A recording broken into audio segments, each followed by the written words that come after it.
Hi, everyone, and welcome to Tell Me About Podcast, the podcast where each week two nerdy friends deep dive random topics.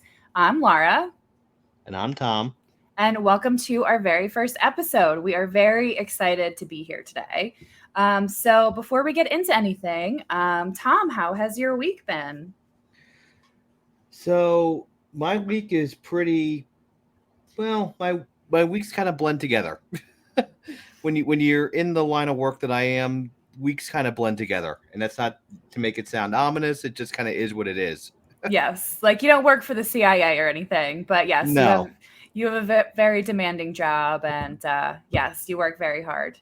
Um, I honestly, how do you feel about this heat? Today it was so gross. It's been really gross, this last couple of days. I know everybody in the country is experiencing this heat and we're in the northeast US and we could have it worse, but it's been pretty hot, pretty humid. I'm over it. I'm ready for fall. I don't know how you feel about it.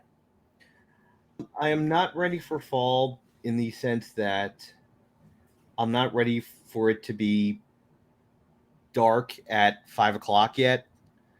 Um, Yes, I agree with you there. because when you're going through it in October and November, that's fun because there's something to look forward to. There's Thanksgiving, there's holidays, there's time off, there's time with family. Um, there's things to look forward to. When it's in January and it's dark at 4 o'clock, that just sucks.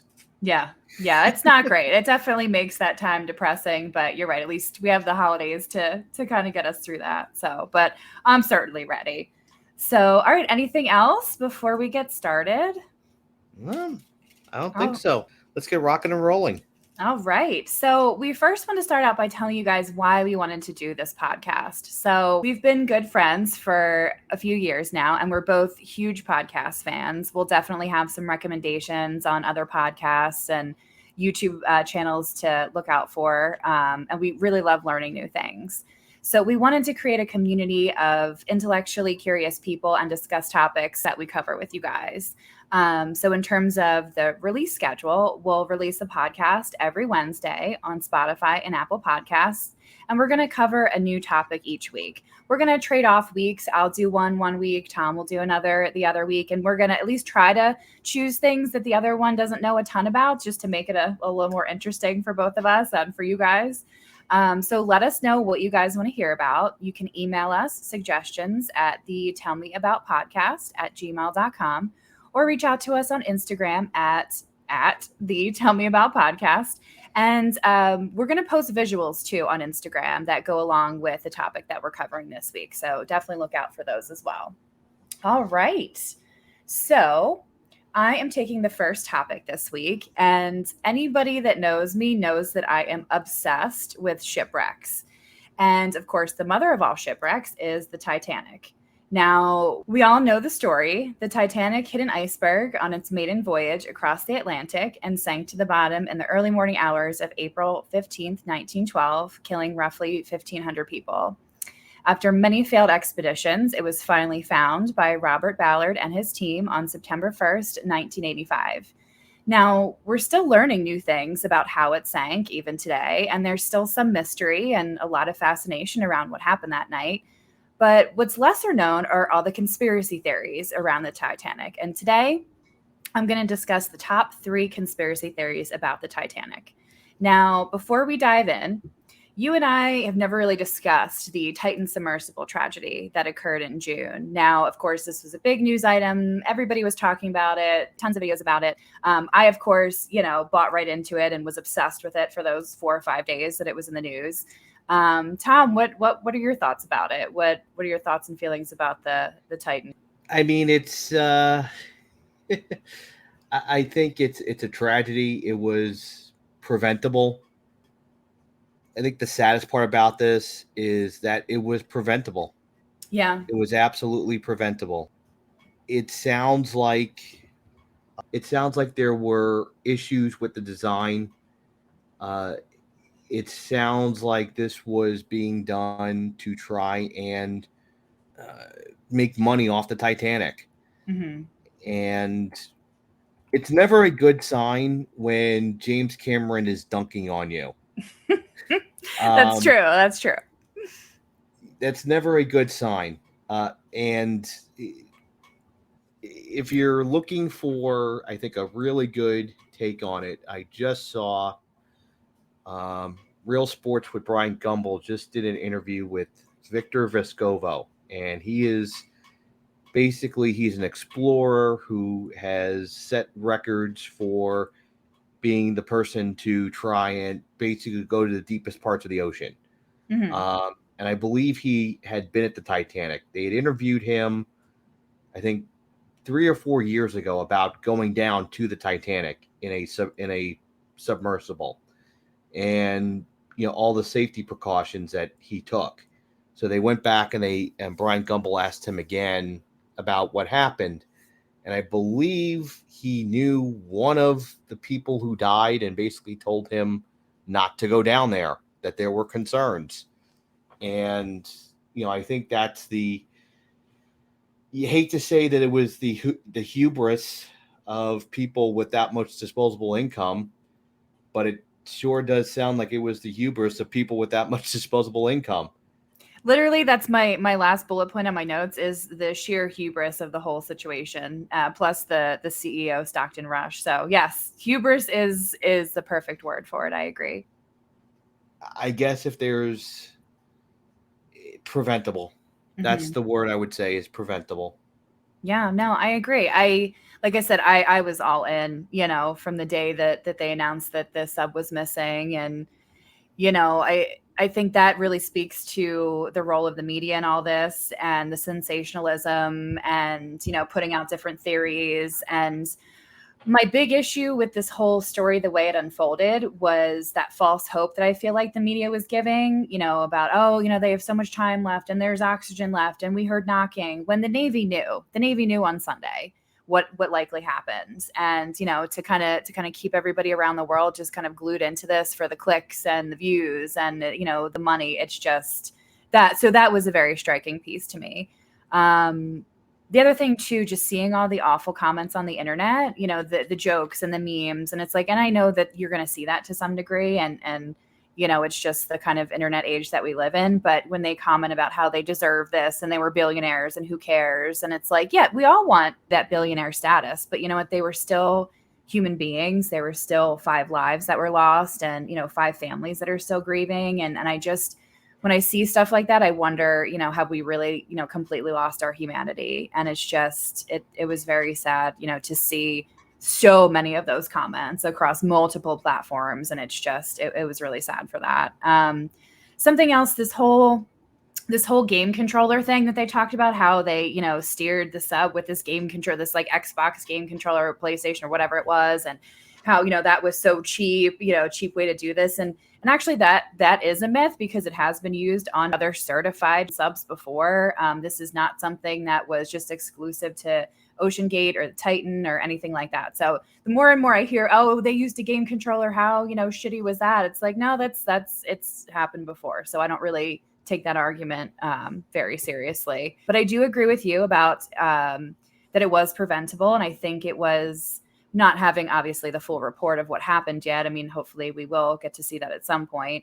But I do think it was caused by a couple things. One being the combination of the multiple materials that was used, the titanium, the fiberglass, the acrylic for the porthole. And it was not, at least the porthole was not certified to go down to Titanic depths whatsoever. I wonder too if there was something wrong with the ballast system, that brings them up and down, because it seemed like they dropped too fast, they weren't coming up fast enough. So I really want to hear, the report on that and what they say about that. And but like you said, it's the sheer hubris, especially of Stockton Rush, thinking that, he was breaking rules, and, he disregarded safety, and pretty much said something along the lines, I'm sure everybody's heard it by now, that, focusing too much on safety prevents, innovation. And it's like, but this is something that you need to make sure that it's safe. Like it's so dangerous to do this. The water pressure down, we all know, like they really needed to take more safety precautions. And it was so stupid. It was preventable. And,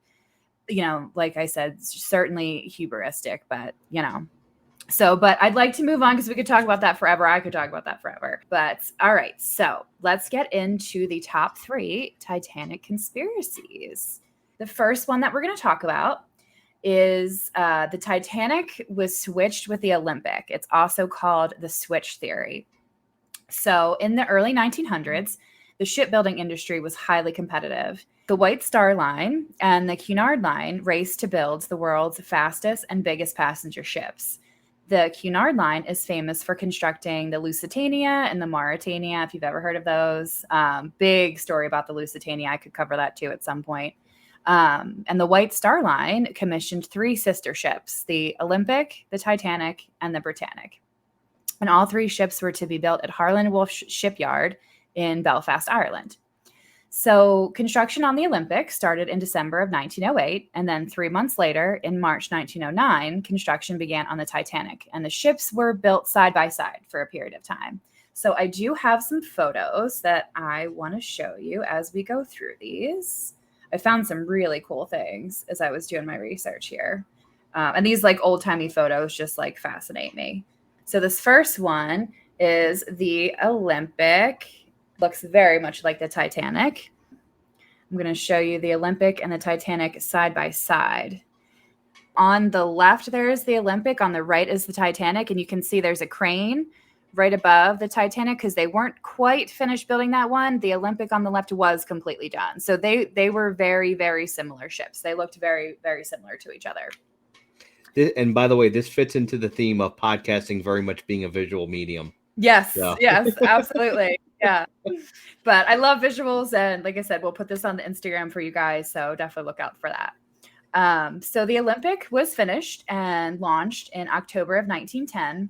And on its 5th voyage in September of 1911, the Olympic crashed with the British warship, the HMS Hawke, off the coast of southern England. The Olympic pulled in the Hawke by the suction that was produced by the large ship, and the Hawke's bow hit the Olympic starboard side near the stern.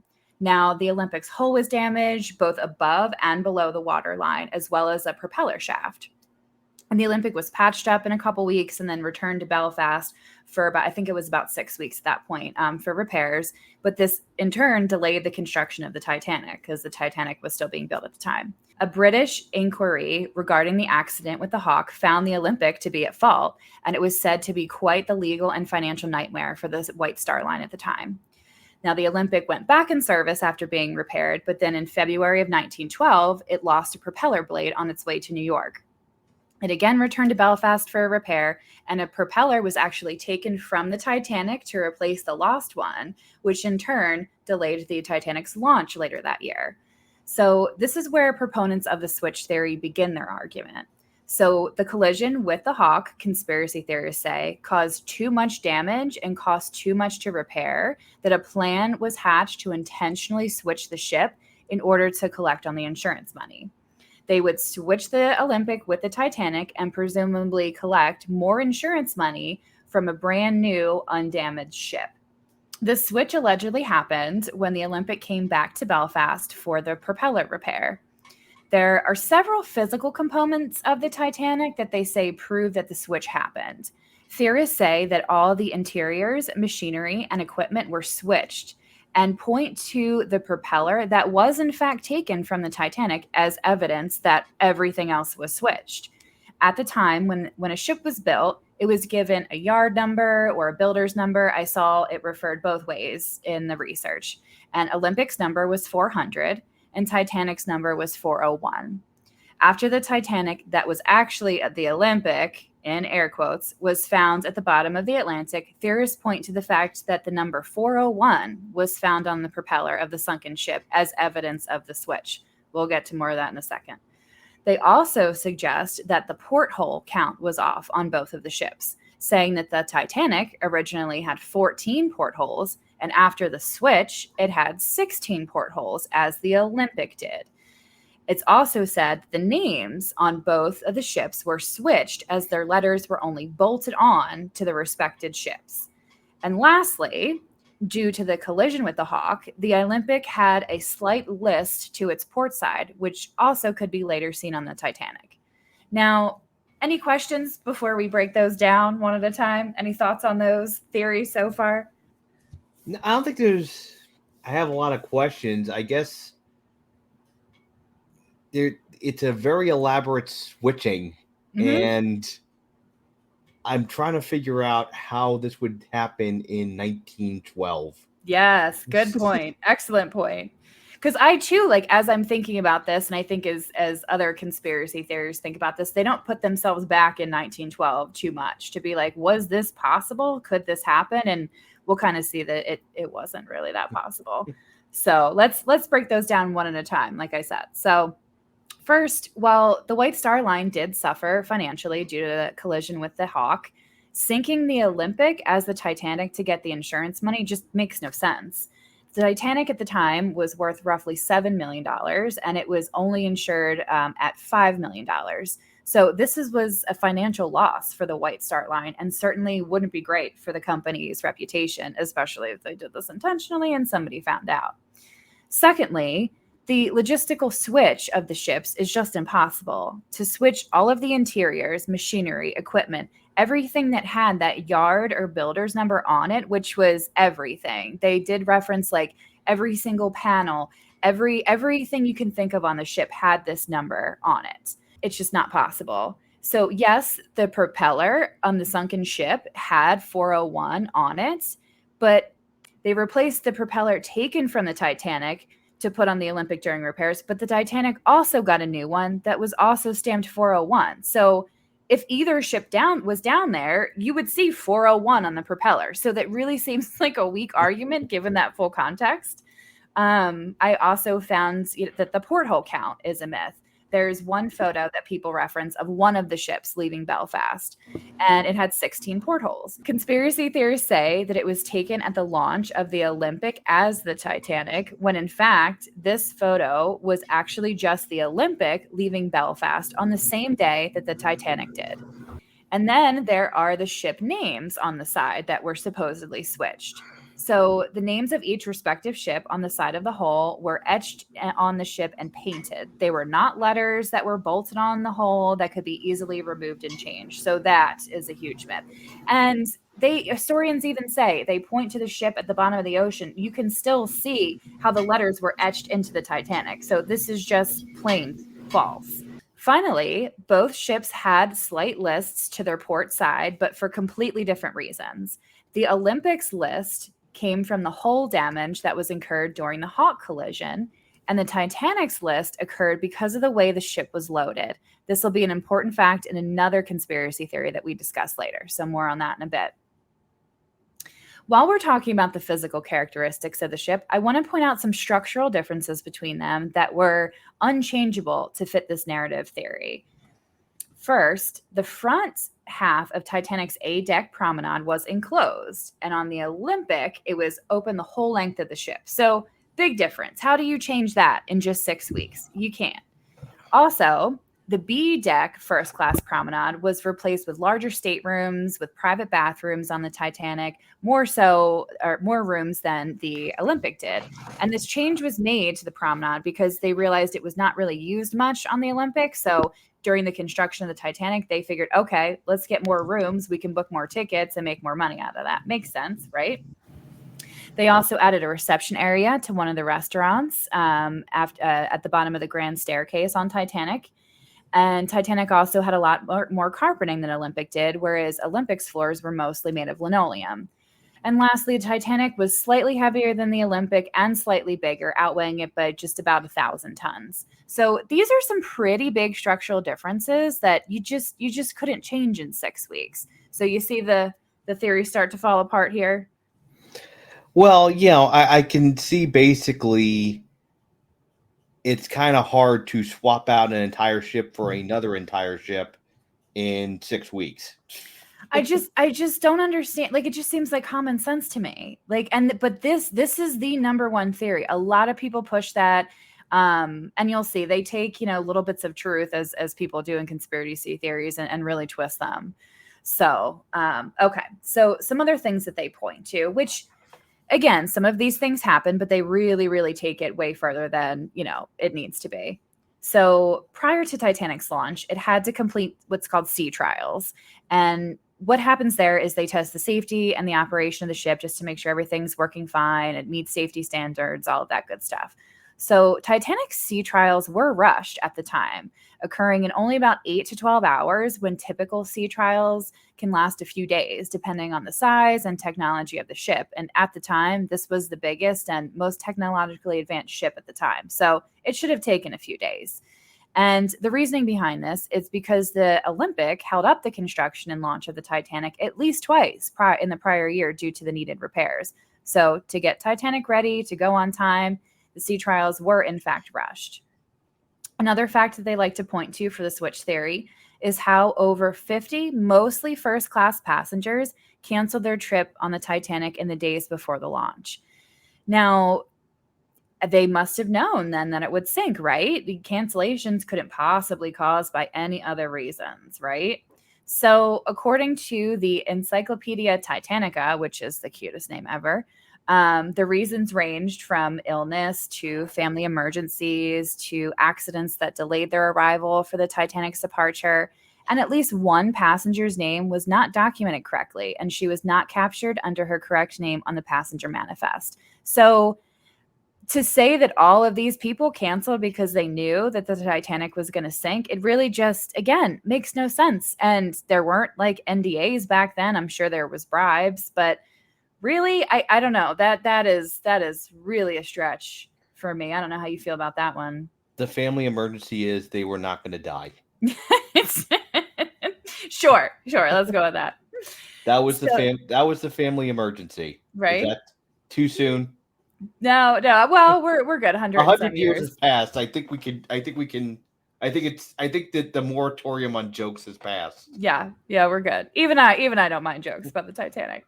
So the theory also argues that because there was no press or photographers around at the time, especially around the switch, it could be more easily done and therefore easier to bribe any workers in the shipyard that did know and, would agree to cover it up.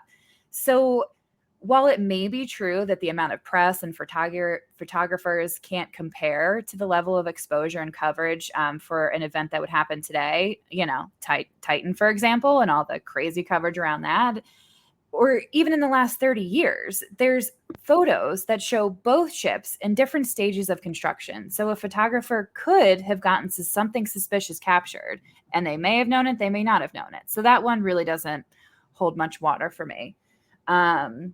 It's interesting to point out here, kind of like what I alluded to earlier, that just because it could have happened doesn't mean that it did or that it had the intended outcome to support the theory. Again, as you well know, conspiracy theorists takes these grains of truth and just twist it to these if-then scenarios to support their narrative. And you see it over and over and over again in these theories. So now I want to move on to some things that they point to in the events right before and during the sinking that support supposedly this theory. So proponents of the switch theory don't believe that Titanic's crew had difficulty seeing the iceberg until it was too late.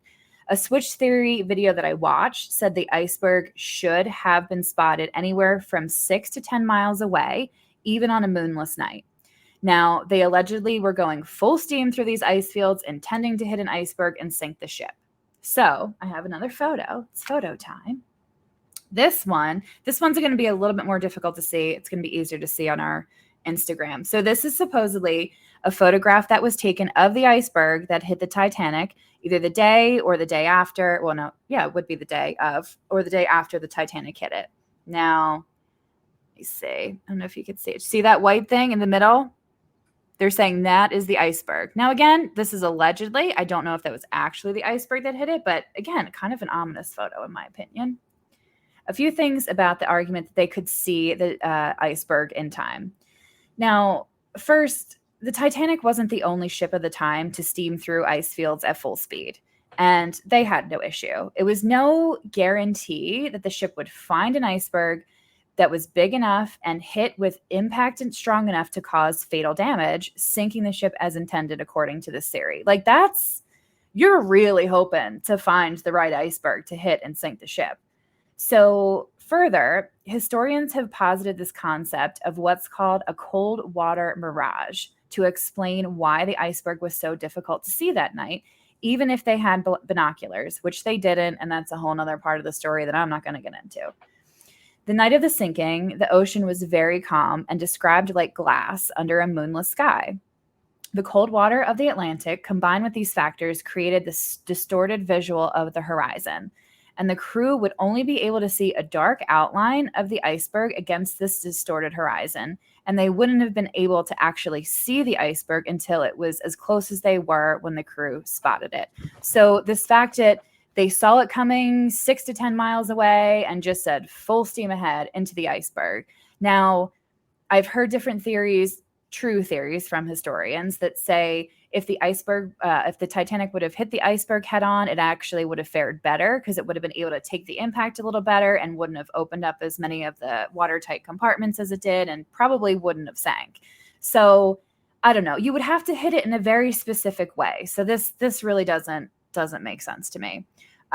So it's very interesting, that science behind the cold water mirage. And I really encourage you guys to look that up on YouTube. There's a guy called Historic Travels. His name's Sam.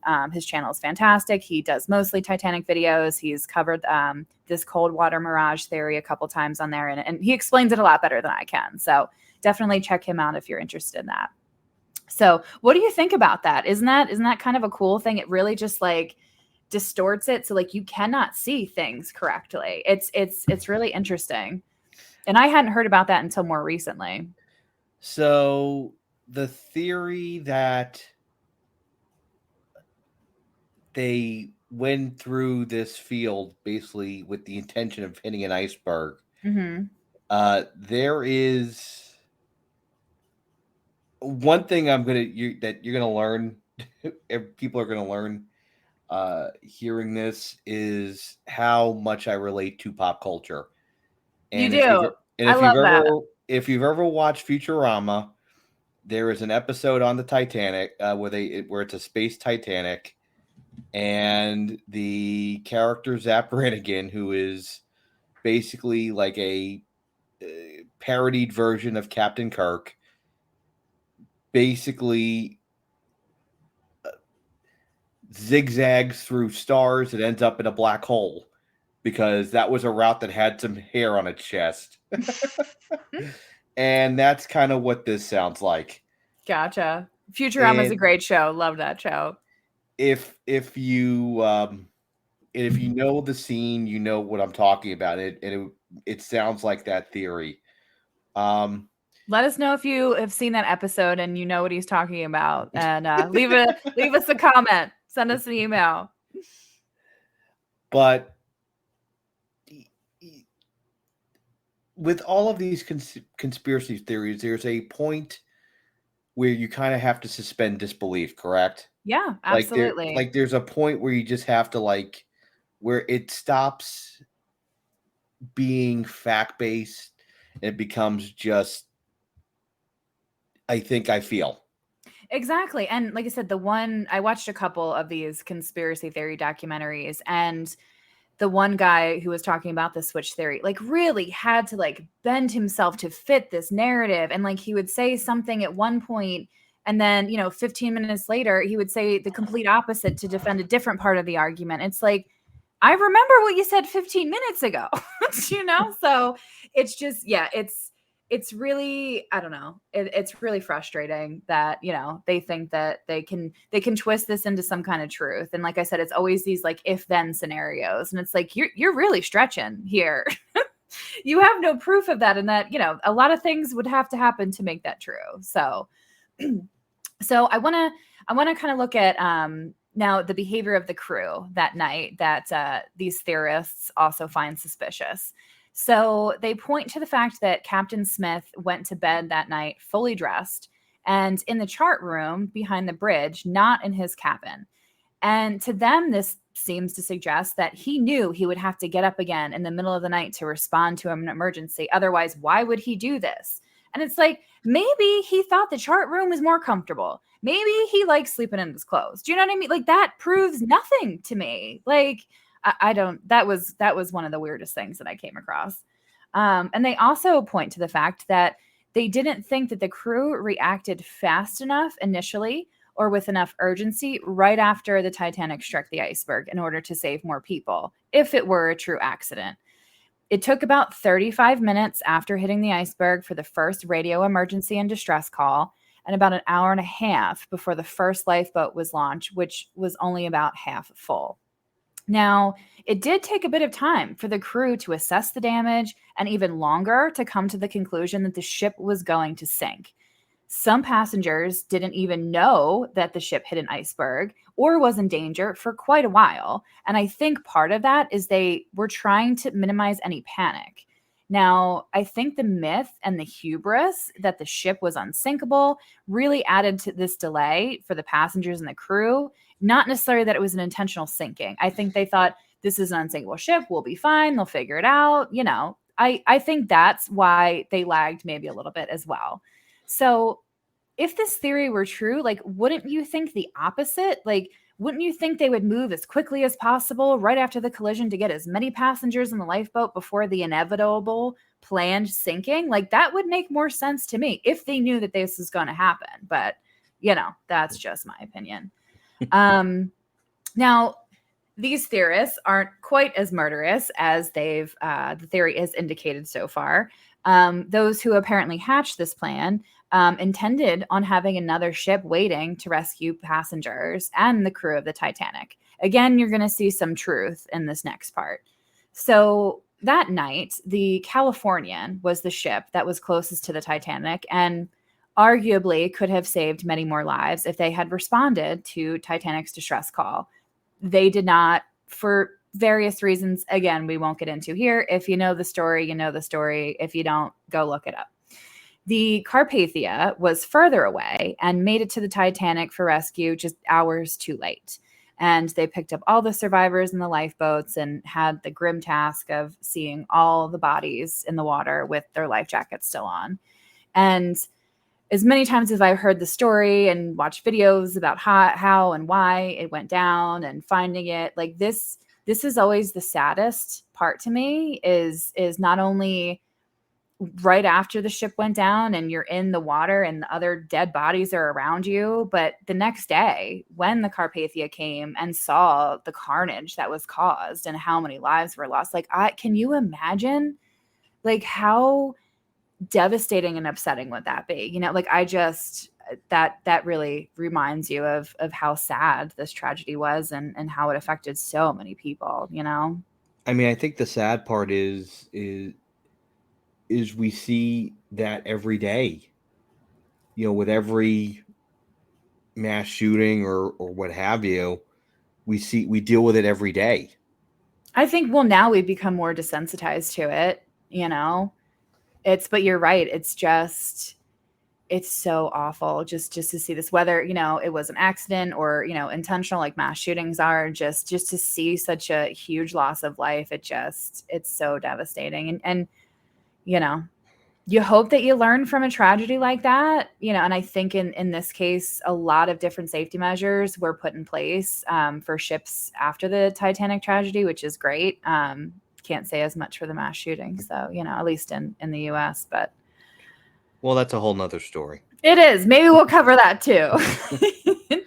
All right. So this theory says that the Californian was supposed to rescue the passengers on the Titanic that night, but that the Californian crew misunderstood the color of the distress rockets sent by the Titanic. They said that they only saw white rockets go up, not necessarily the red and blue ones that they anticipated to see for a distress call. Now, it is a true argument that the Californian crew made after the disaster that they only saw those white rockets. And there is still some debate whether they did, because they did have all three on board, according to a historian that looked at, the wreck of the Titanic. They found, I think it was either within the ship or next to the ship, they actually still could find a box of the distress rockets, and they found them in red as well. So they did have them on the ship. Whether they launched them or not, we don't know for sure. Now, what is the significance of the color of the rocket? So I think that red or blue, I think it's red, means that they're distressed, they need help, SOS essentially. I think if you're just doing the white or the blue one, sometimes the ships would do fireworks. And they, I think, assumed that it was just fireworks that night. So I think you had to, or at least at the time, the thought was you had to send up red rockets to indicate some kind of distress. Now, I could be wrong. That's what I remember from my research. But anybody else out there who knows for sure, feel free to correct me on that point. So like I said, the Californian did make that argument, although it doesn't prove that they were any more involved in the plot to sink the ship. Like that, again, you're making a jump there. And you would think if any of the crew of the Californian knew of this plot, like you would think that they would say something maybe. I don't know. But that just seems like a stretch to me as well. Now, further, these theorists say the Titanic was about 12 miles off from where it should have been based on the location of the wreck at the bottom of the Atlantic. And this seems very suspicious to them and likely evidence that something nefarious was going on to support the intent of sinking the ship, that part of the theory, that they say that proves that. What they don't take into account is any drifting that the Titanic might have done after hitting the iceberg and before taking its final plunge. Now, was it 12 miles? I don't know. But they also don't look at how the ship, the bow, especially the stern, because they did break apart and fall down to the bottom separately, that they didn't fall down in a straight line.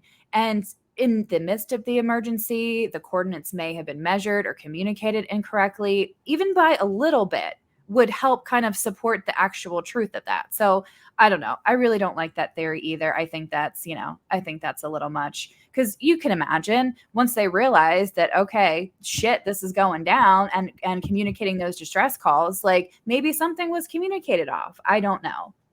Finally, during the inquiry regarding the Titanic tragedy, the conspiracy theorists say that the British government knew about the intentional sinking and colluded in order to cover up and protect, one, the Irish shipyard in Belfast, and its overall relationship with Ireland. But there's absolutely zero evidence to support this whatsoever. I don't know where they got this. I mean, I guess it's just something you would kind of tack on to the end of this theory. Like, oh, they were involved too, and they colluded in covering it up. Like, because you would think if they did an investigation, they should have found out about this. It's so, they really try to put different things in here that make this theory look truer than it is. But, this is just, I just think that's odd. But to wrap up this theory, I just want to tell you briefly about the fate of Titanic's sister ships, which I also find a little bit interesting.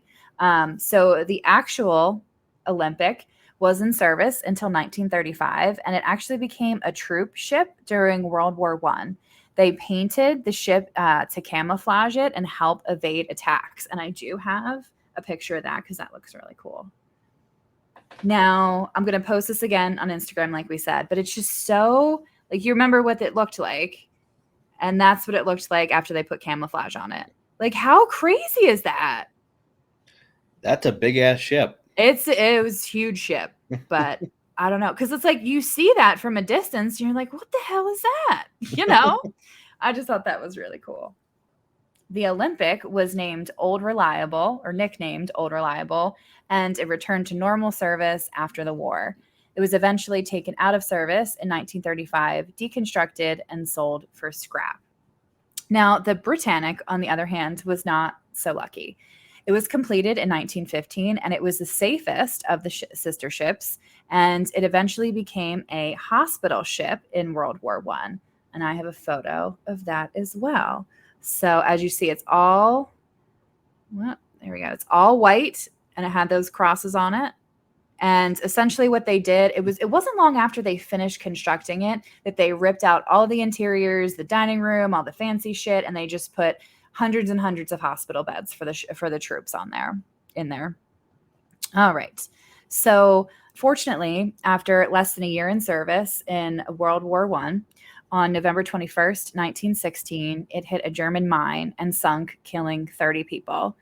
The wreck was discovered a decade before the Titanic in 1975 by Jacques Cousteau. So that is a fun fact.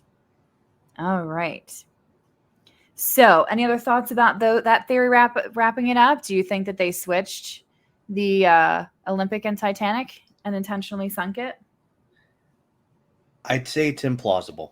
Thank you. Agreed. Absolutely agree. But honestly, tell us what you think. If you think it's a plausible theory, we want to hear why. So definitely reach out to us. Let us know. All right. So the second theory that we're going to talk about is the theory. Now, this is going to sound weird. The fact that That, J.P. that, Morgan.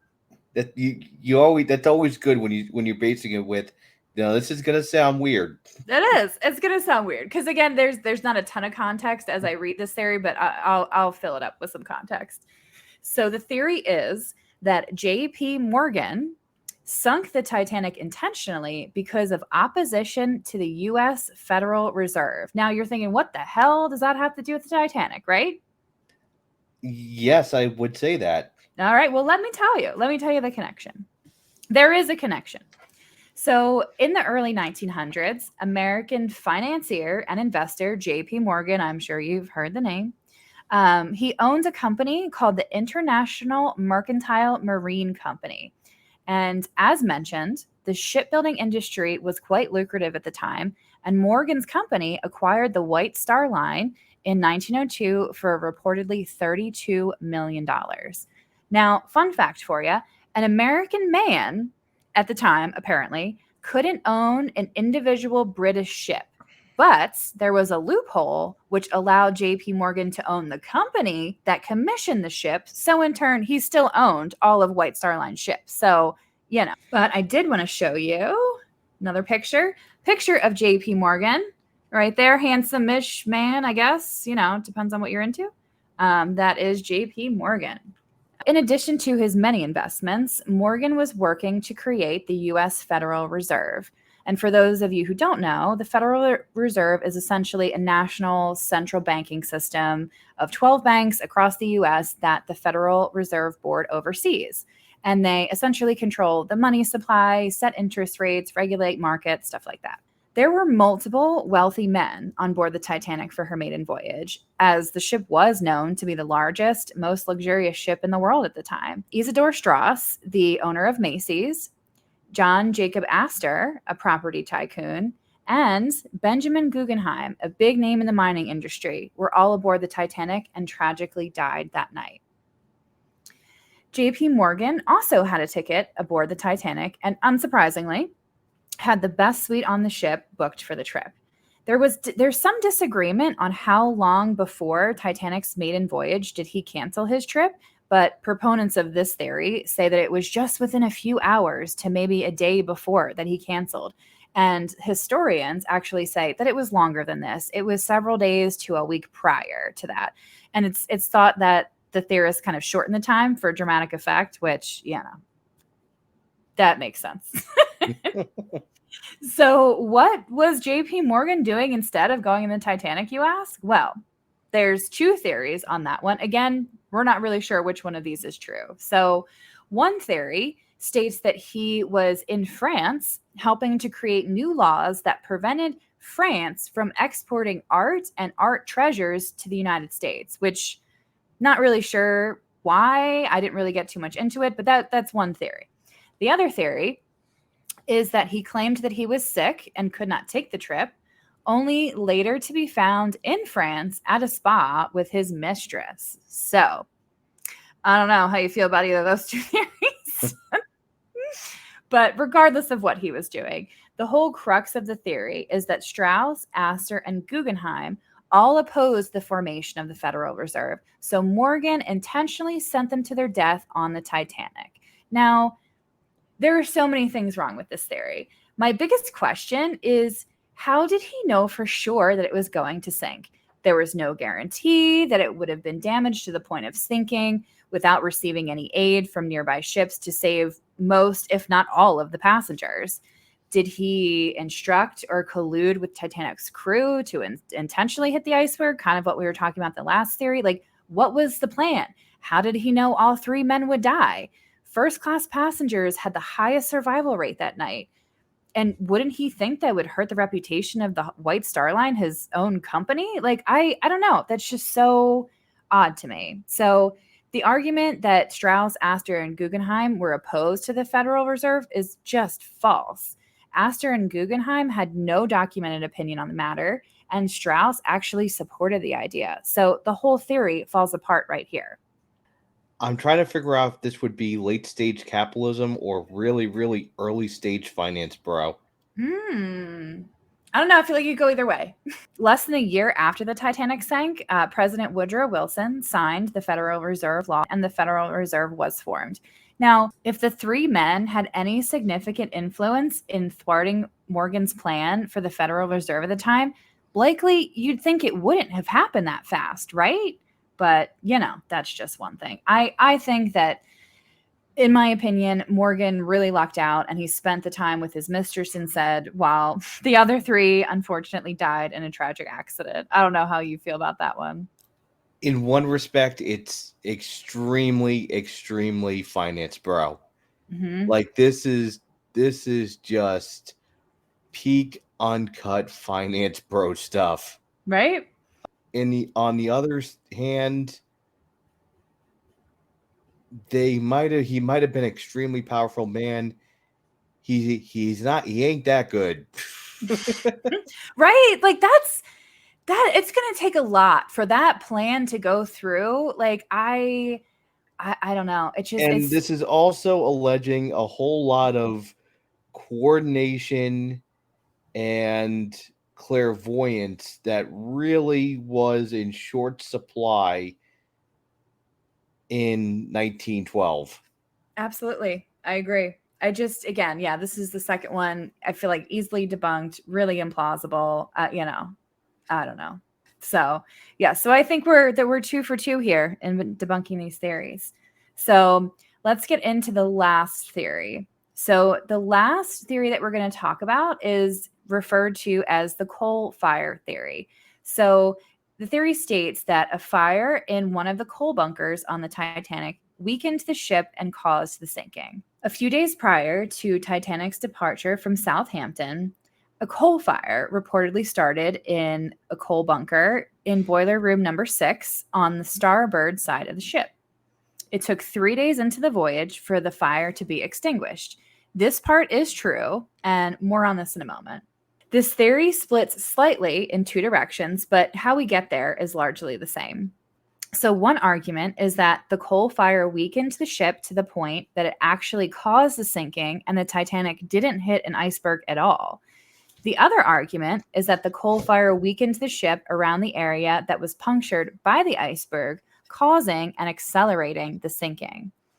Now, in 2017, this theory gained a lot of steam when it was pointed out that in a photo of the Titanic departing Southampton, there was a black smudge on the starboard side of the ship. Theorists say that this smudge was also the location of the coal bunker fire, and this was evidence that the fire was much worse than originally reported. Therefore, that part of the ship must have been structurally weakened, causing the sinking for either of the 2 sinking scenarios of the theory that I just mentioned.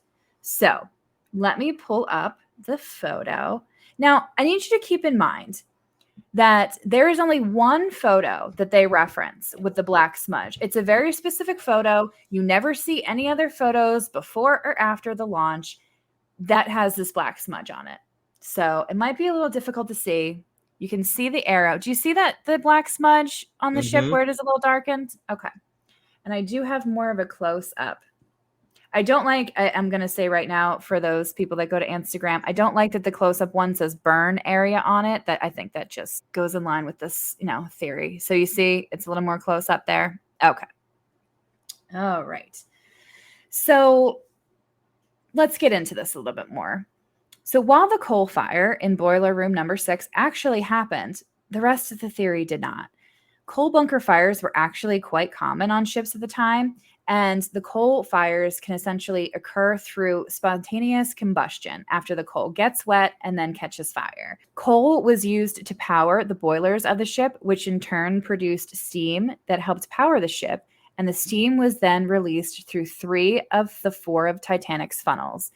Titanic burned about 600 to 800 tons of coal per day by hand shoveling the coal into the boilers. Can you imagine how hot that was for people working in the coal bunker? Like I can't imagine. It was so dangerous, so hot. I mean, these men were doing a tough job, I'll tell you that. it's a very tough job, and that's how these trains and submarines were and ships were all powered back then, was by just hand powered coal. Mm-hmm. So, fun fact about the Titanic. So it had 4 funnels, obviously, as just mentioned. And the 4th funnel was actually used to ventilate the ship's kitchen. And like I said, only the first 3 were used to ventilate the steam. And most ships prior to that only had 3 funnels or fewer.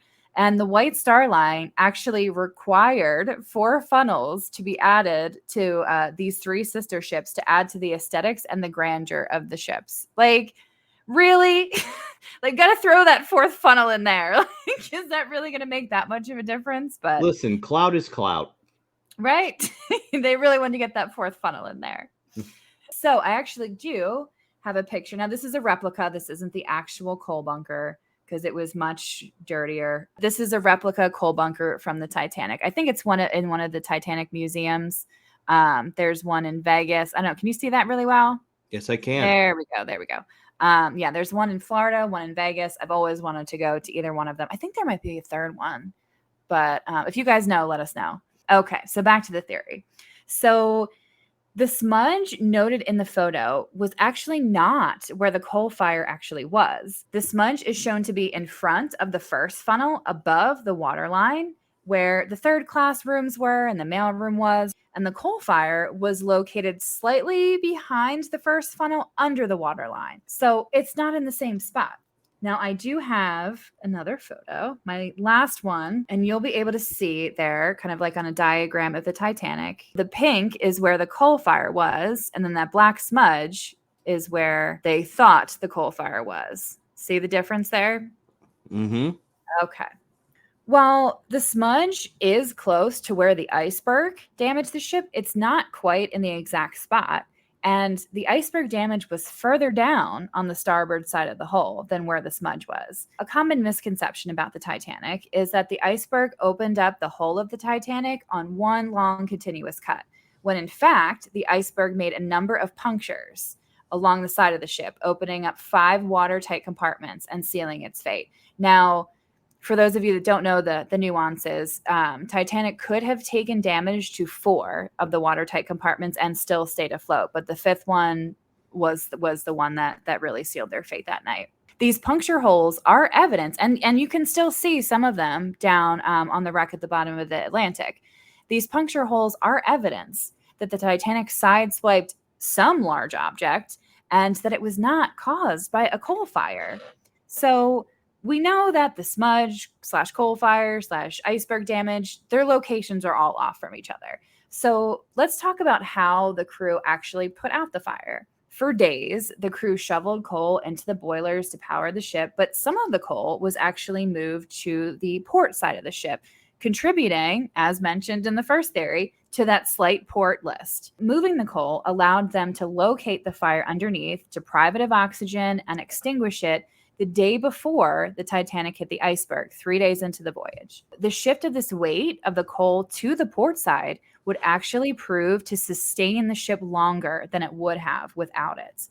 When the Titanic hit the iceberg and started taking on water on the starboard side, the weight of the coal kept the ship a little bit more balanced for a time. So as the sinking progressed, you actually see, if you look at a simulation of the Titanic sinking, again, ton of YouTube videos on it, fascinating stuff. So as the sinking progressed, you can actually see the port list as if the water makes its way to the port side with the extra weight of coal. So for a lot of the time in the beginning, it was shifted to the port side. Now, the Titanic would shift back and forth slightly throughout the sinking. It even centered itself very, very briefly for a time as the boat was sinking. Now, coal fires, as mentioned, were very common and manageable. And again, the location of the smudge was off. The Titanic shows evidence of hitting a large object that led to the sinking, and the ship actually was sustained by the shifted weight. So my question for proponents of this theory is, why did nobody put this theory together prior to 2017? If it was so plausible, it would have been mentioned in the 105 years prior to that. No, like, doesn't that make sense? Like, why did it just come out with this photo that was taken in 1912. You know what I mean? Like that doesn't, in 105 years, nobody came up with this theory. Nobody mentioned coal fires and how bad this was and how it contributed. Like, really? I mean, people have been studying the Titanic, and especially since they found the wreck, so closely. Like, I don't know. I just don't buy that. To make all these leaps based on a smudge on a photograph, like it just, I don't know. It's really, this one I feel like is more out there, even than the last one. Although the last one was pretty crazy too.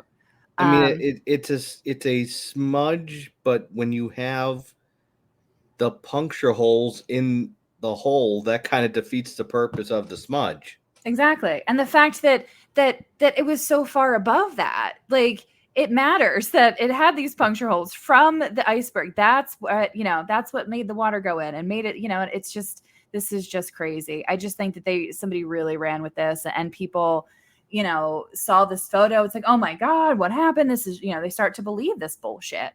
So I really do feel like this one is debunked. But what is the smudge in this photo? Now, some historians that I actually trust and follow closely, some say that it was just a shadow that was that was cast on the ship, and they show other angles of the ship without the smudge, and they show other similar shadows on the port side of the ship. So that's one theory, and then the other theory. My guy from Historic Travels thinks that it's just a smudge on the camera lens. Like, he really goes for the simple answer there. But I mean, again, very plausible. Those two theories make a lot more sense than this actual conspiracy theory. Conspiracy theories for me are always very hard to believe. The Mhm. conspiracy theories I believe are ones that are like, you know, that the entire home printer industry is a scam to get you to constantly buy printers. Mhm. Um, I think I think the evidence pretty overwhelmingly shows that they hit an iceberg. Mhm. My final thoughts on these, I don't feel like any of these are true. And I really think that night was a series of unfortunate events combined with the hubris that the ship was less sinkable than it actually was. That's a whole nother thing I could get into. But you don't need to make this story more salacious with conspiracy theories to make it more interesting.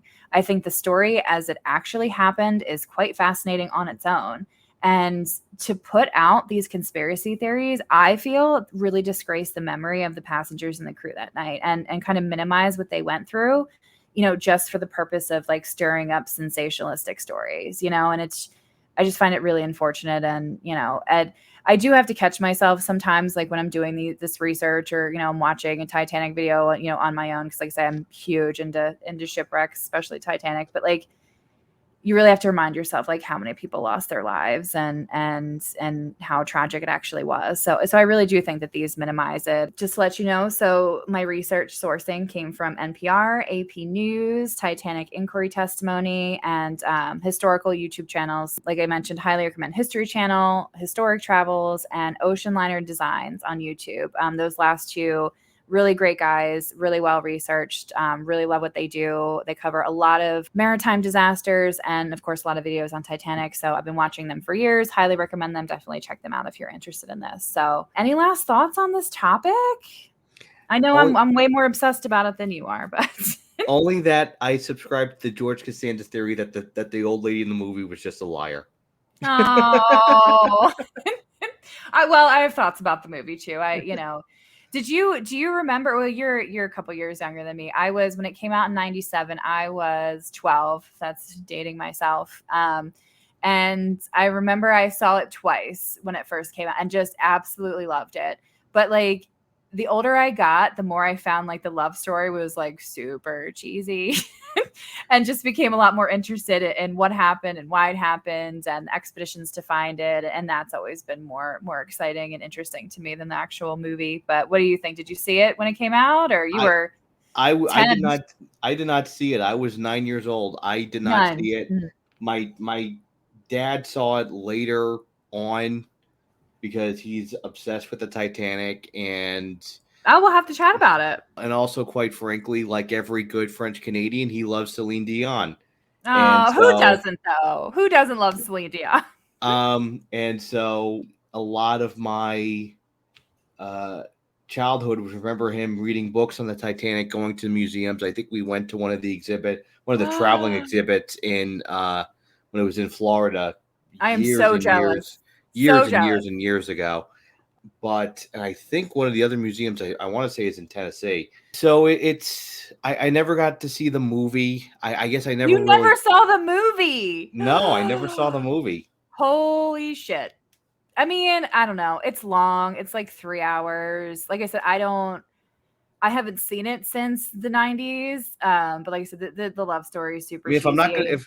if it's gonna be hard for me to sit through Barbenheimer, I'm not gonna sit through Titanic. Okay. I honestly would rather watch a documentary on it. There's some really, like I said, really good ones on History Channel. Yeah. So I'm just surprised. I think you were one of the very few millennials that have not seen that movie. I mean, tell us, guys, have you seen it? Have you not seen it? Would you see it again? Have you watched it recently? Let us know how you feel about the movie. But made James Cameron a very rich dude. So, All right. So And so that basically, if you're angry at him about Avatar 2, you can thank Titanic for that. Oh, Jesus. Yeah. Yeah. I think now Titanic was the third highest grossing movie behind Avatar 1 and 2. I think I have that right. But, I didn't see Soon to- Avatar. So did you see Avatar? I did not. It's soon to be replaced by Barbie and Oppenheimer. No, yikes. I do kind of want to see the Barbie movie. I don't know. I was a big Barbie kid, so I don't know. But I don't know. Ryan Gosling looks real dumb as Ken in it, but maybe that's the point. So I don't know. We'll see. Everybody seems so excited about it and say it's good, so I might check it out. But The Titanic, the ship is everything. He's just an iceberg. There we go. Lovely analogy, Tom. I love it. All right. So that is our first episode. Like I said, we'll put visuals on our Instagram at the Tell Me About Podcast. And again, certainly email us at the Tell Me About Podcast at gmail.com. Send us episode suggestions, comments, questions. Let us know what you want to hear. We will see you next week when Tom will be telling us about his first topic. I don't even know what it is. So it's going to be a surprise for everybody. So, all right. Any last words, Tom? All right. Have a good week, everybody. Bye, guys.